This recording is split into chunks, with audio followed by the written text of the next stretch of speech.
easy kind of. We had the store there until we had.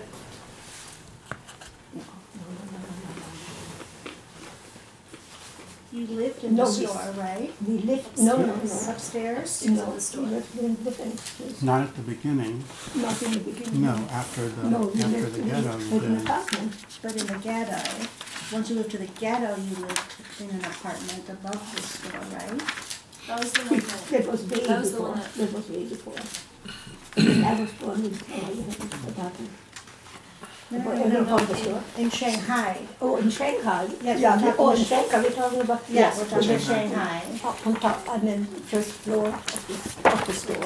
Okay, Yeah, above up above. above it. Okay, Yes. okay, above Yeah. the store. Right, And you kept the store until until Kristallnacht. oh no, so in Shanghai. Oh, Shanghai. In Shanghai. It's slow down. No, that's okay. Yeah, it was slow still. No problem. In Shanghai. This is this picture. Oh, that's this one. Yeah, Oh, that's it right there. This used to be the balcony We where must they have lived. sold it. So that's the store then, and that's what it is now. Yeah, Oh, this is what it. was then. Oh, what that was when it was then. Yeah, my cousin went to Shanghai in 2016, took these pictures. Okay, and this is what it is now. Changed Okay. completely. Okay. Oh, this is what it was right here. Okay. Yes. Oh Mhm. wow. Okay. Yeah, so I took that picture. Much larger photos. Yeah. Kind of, Would make it easier to Yeah. see. She's the one that went, Yeah. took those. Oh, you went and took the photos. Okay. Okay. Yeah, Wow. they only had You three did meg. what? They only had I took three those photos. kilopixels back in the 19. Yeah. I did. It took a couple days to No get. way. The ones that Downloading was impossible. Yeah, yeah. Oh, really? Really slow download speeds. Keep on talking. You know better than I do. So then, how long was your family at this store then? At this store, it was until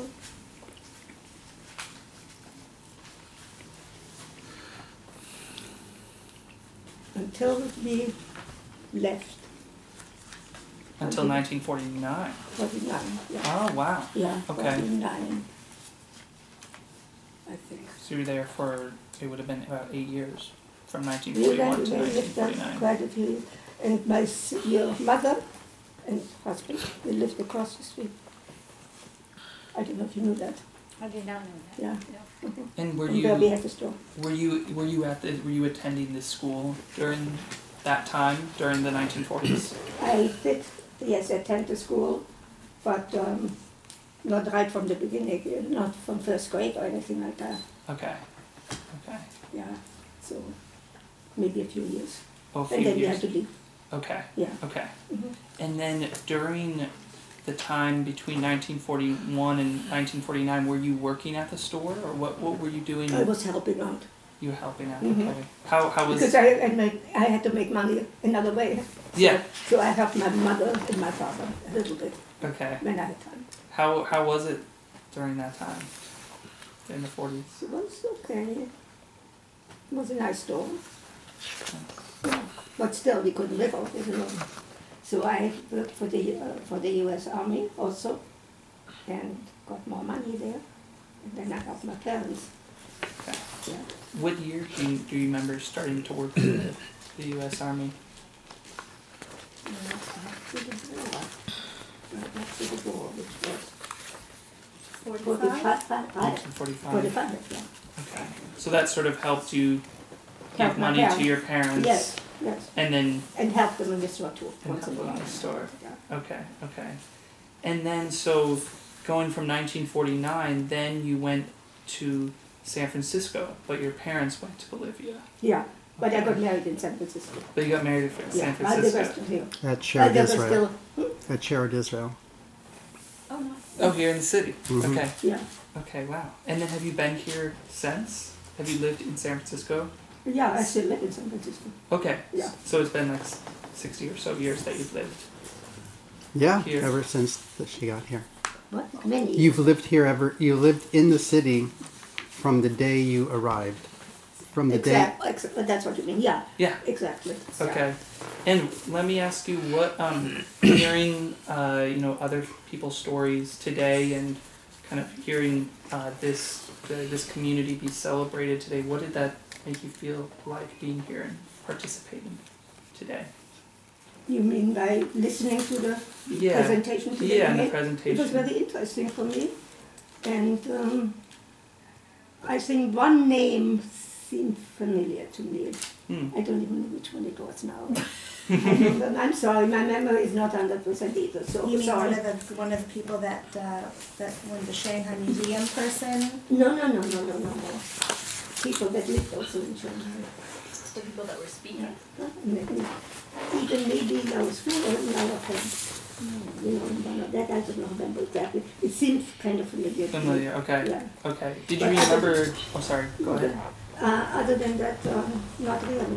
The Okay. camps of the names of the camps. Okay. Yeah, I'm familiar. And did you recognize any of the photos, like the different stores or like the Names of the streets, maybe. okay names of Yeah. the streets? Okay. Anyone else like have any sort of Well, reflections on what it was like to hear the stories? Maybe since it sounds like you're the history buff of the group. No, it's fun hearing the parallel stories because it's the story that we know or we learned, but from a different street, from a different perspective. Well, also Susan, the person who was presiding, Yeah. I worked for her father. The reason I worked for her father is that he was a chuppah holder at Sheret Israel that my parents went. So there's a history of the family. In fact, it was kind of cool to see Susan because I haven't seen Susan in ages. But yeah, so hearing and then seeing Heinz, her father in the video, I hadn't seen him since I was 19 years old when I left the bakery. And it was cool to see him and to hear his story because there's also the parallel that just as he said, his father was in the concentration camp. Yes. Yeah. My grandfather was also in Dachau in early 38. And the story was similar about how my grandmother, his wife, had to bribe to get him out. But That was his walking papers from Dachau, my grandfather. Wow. Yeah, it was also familiar because he was also a veteran of World War One, just like the story right. today. So maybe that had something to do with it. Okay, so it's kind of similar to what happened. To Right, except Susan's. the difference was that apparently Mr. Frankenstein's father got out of the concentration camp. He didn't say how he got, what his condition was.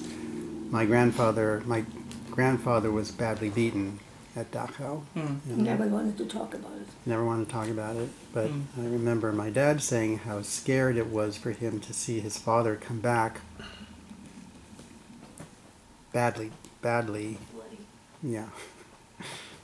He gave a talk, if you want to find it on YouTube, it's there. He gave a talk at my daughter's school, his granddaughter's school, 6 weeks before he passed away, addressing a good-sized part of the school, where he very lucidly was explaining the story of Mannheim through Shanghai to San Francisco.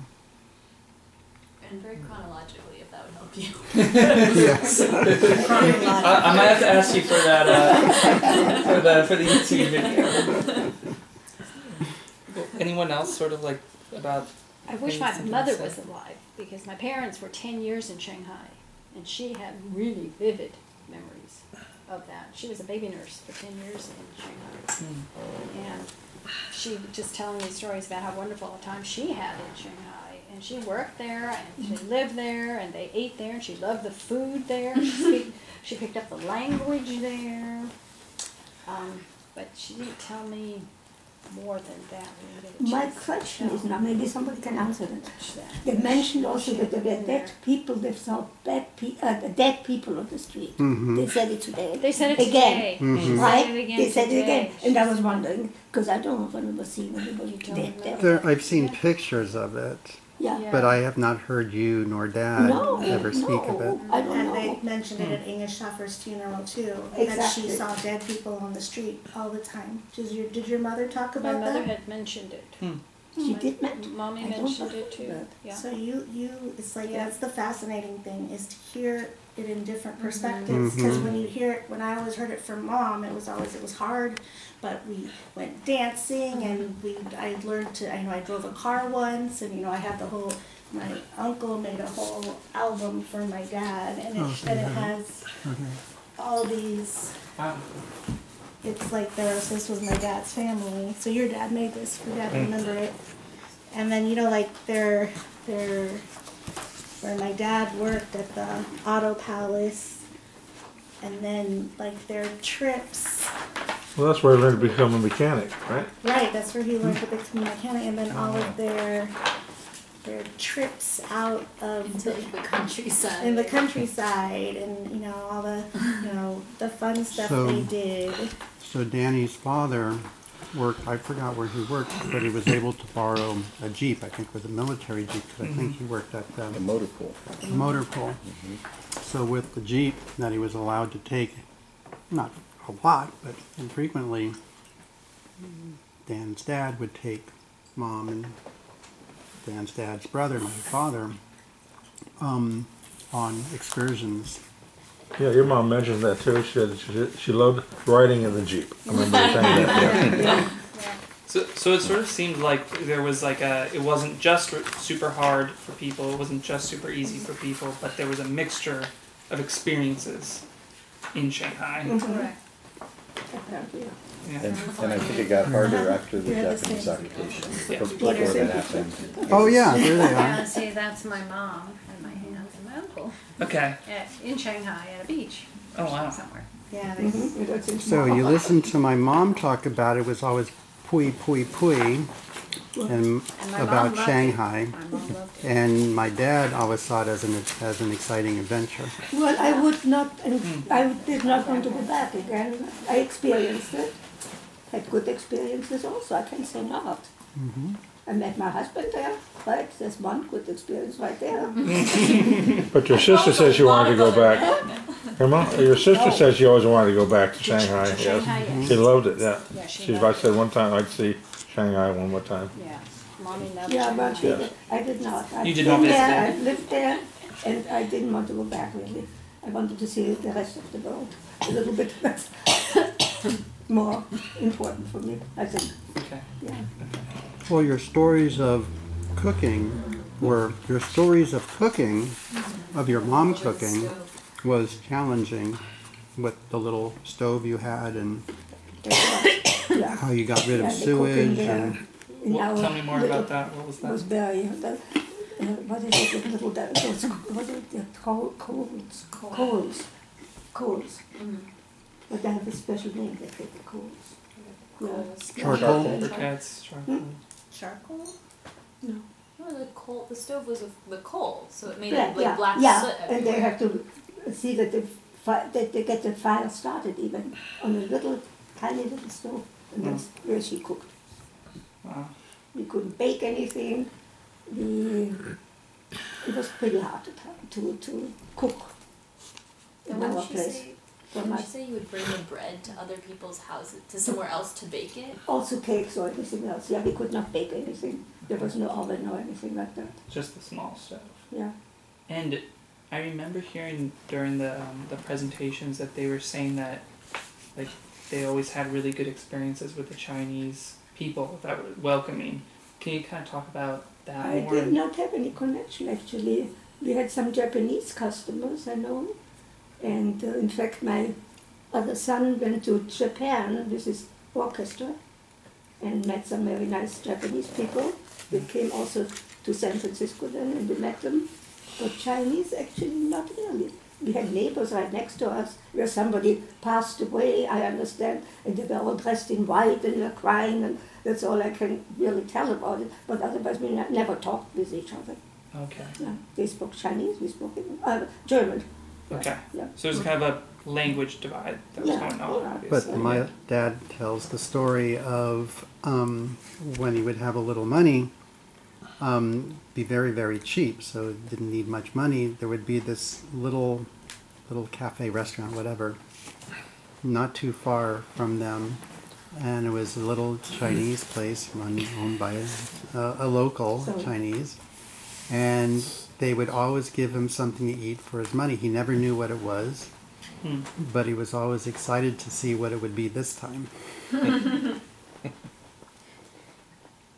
So they'd always give him some food. Yeah, And they wouldn't- he was a customer, but he He liked paid for going. What? He paid for it. He paid for it. Yeah, he Yeah. was a Okay. customer.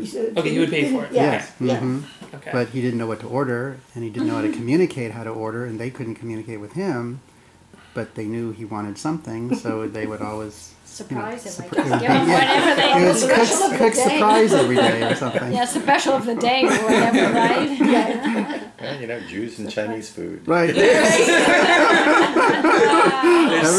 the connection just goes back. Yeah. They're happy. Well, that's good. Does anybody else have anything to share or that I'm missing here or that's important to focus on? Or maybe like, what is kind of your, I know that I told Your- you a lot also. your grandfather gave that speech, Yeah. it sounds like. Yeah, I mean, I think part of what was interesting, because I was living in China 2 years ago, Oh, wow, okay. and I'd been reading a lot about that time period and trying to like reconcile some of the like all these stories about going out dancing and having all these boyfriends and like smoking and also like No, but- like you told me almost that. Just a tree once in a while. So this kind of party life, you know, and going on these trips, as well as hearing all these stories about this ghetto and these stoves, and it never made sense in my mind. And so then I was reading a book by Amy Tan, who like writes a lot of she's a Chinese American immigrant who talks a lot about Chinese history in Shanghai. And she wrote a lot about that time period, like the late 30s, and what she was basically describing was that Shanghai, you know, was this international area because it was owned originally by the British, and so there were people from all around the world. It wasn't just people that were Chinese, or, you know, and then later Japanese, but there were people from all around the world. So there were these dance halls and a lot of music that and wasn't now- Chinese music, like it was like European music. That, you know, were probably these dance halls that they were going to, but at the same time, because it was this international area, it was a refuge for people across China during the war, once the Japanese invaded. So these, like, the bombings and the, you know, the bodies in the streets, a lot of that was not necessarily I mean, they talked about a Jewish ghetto bombing that I don't know about, but Maybe that's what the American. but that's, yeah, I mean, it Maybe. was Japanese soldiers who were attacking Chinese people that were escaping from the countryside into Shanghai. And so people that were injured or people that had been hurt along the way, or like, you know, there was a lot of poverty because it was a lot of migrants from other, like, you know, rural China coming to Shanghai for refuge, because it was a technically refugee area that the Japanese weren't supposedly legally by the war allowed to attack. Yeah. So that kind of helped reconcile those two sides, and then I went to where her house was, and I kind of peeked inside some of the houses, and they're still, I mean, her house is still there. My grandpa's has become high rises, but Opie's house has become high rises. Yeah. Like there's no, Yeah. where he lived isn't there, but what your house was there, that was that picture. And so I couldn't see into where she had lived, but I went down the street and just kind of peeked into some houses, and they're the same, I mean, what they look like is it's the same design. It's these very, very tiny, dark, like passageways that lead up to staircases that are then, you know, the store on top and housing in the back. And people are, you know, people stand in their doorways to cut vegetables or whatever to get light. So when she was talking about this, you know, and I would hear this all the time when we were little, you would talk about the soot and how dirty it was when you were trying to cook, and it was, you know, the cooking was gross. You know, trying to cook on this coal stove that makes... No, I didn't think so. That was not that gross. I don't remember that. I mean, not very much, put it that way. You couldn't cook very much. It was hard to But cook. we still were hungry too, so we had to eat, of course. Mm-hmm. But it was cramped. There wasn't a lot of room to cook. And you had a toilet, you had a bucket to go in to go to the I bathroom, should too. and you had to bring it downstairs. At another living with my mother, and that's what my father took it down. She made The him do. buckets. Yeah. And I'm sorry, I didn't catch your name. I'm Izzy. Izzy. Okay. Things from the Yeah, how do you spell buckets. Izzy? A-I-Z-Z. Y. Okay, great. And, The and first picture. there may be like a prideful father in this, but just like the woman, the singer today, Mm-hmm. reflecting on the story of her grandmother, Izzy works in immigrant and refugee work. And am I wrong to say that part of your interest in doing that is reflective of your grandparents' experience and great-grandparents' experience? Absolutely. Yeah, I mean, and seeing all these, like, over the last couple of years, we found a lot of these documents and migration papers, and I'm just nerding out of all of it, because it's, I mean, it's crazy how, you know, different, how the laws have changed, and how, you know, people could come but not as refugees, and they couldn't have come to the U.S. during the Holocaust because the borders were closed to Jews. Mm-hmm. So it definitely, I mean, that's very, very much influenced the work I do Those of fires. making sure that we like keep our borders open when people are escaping crises. And So that's Izzy's chosen career. Is Interesting. What organization do you work for? I work in the mission at La Raza. La Raza es un legal. Okay. How do you spell that? L-A-R-A-Z-A C-E-N-T-R-O La Raza Santa. and then legal, L-E-G-A-L. Oh, great. Okay. Interesting. Okay, so it's really sort of the history has informed kind of why you went down that route. So interesting. Well, I was sort of I kind of have to ask the question, but like the current political situation, like how sort of, you know, this story affects how you view kind of the situation going on right now. you're looking at me. or any of you. It's You very, kind of sort of brushed up on I mean, it, so but something that we did a trip last year to Here? Germany and Austria and Poland, where my mom's family is from. Mm. And there was a museum we were in that, you know, was another survivor museum, and something that kept coming up in the museum was how, you know, X person applied for visas in X number of countries, and they got denied, and then they came here, and then they were put in a concentration camp in X year and died. And that kept being the story over and over and over.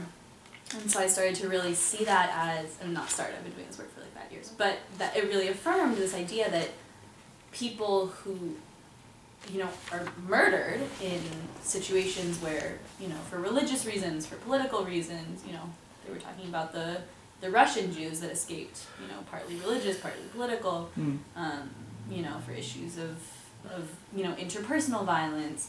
If you don't migrate, you end up dead. And like, you know, our grandparents migrated, but the rest of our family was killed.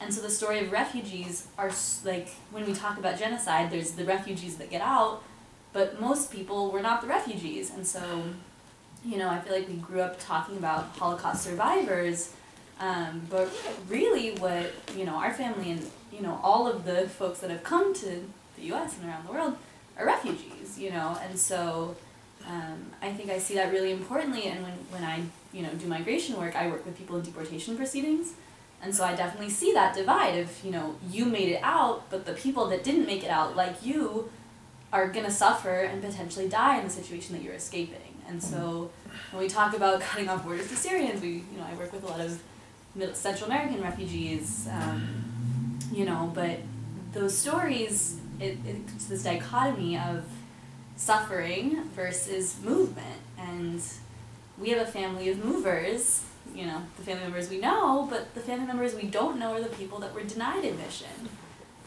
which the U.S. is doing more and more. And, you know, I started doing refugee work when we were resettling 45,000 refugees a year, and now under Trump we're resettling like 3,000. So it's, you know, I think that, and when, you know, during the Holocaust, the U.S. was resettling 0. So we're moving back to that time, and, you know, I think we have to show so much gratitude to China, who was resettling, you know, and was taking in people that nobody else wanted. Exactly. And, you know, I think like clearly we have the resources to be that country, and China, you know, hardly did, and we do, and I think we have a responsibility. So that's more or less. Because we have to come back tomorrow. Yes. Well, thank you very much, all of you, for sharing your thoughts. Yeah. Thank you so much. Can we get a few photos? Is that okay? Ooh. Mom, your hair looks great. Oh, yours nice. It's Your hair looks fantastic. great. Is it? Yeah. Come on, raise the mirror. Perfect. It's perfect. Yeah, It's yeah. really perfect. It hasn't even moved. Move your cup. Move your cup. And maybe I get a if I get a photo of all of you, actually, is that okay? How's my hair? Okay. It's good. Let You me look marvelous. do it on this. Mom, it is Lighting mom. here is pretty good. Yeah. Do you mind? Maybe I can take it from here and. You can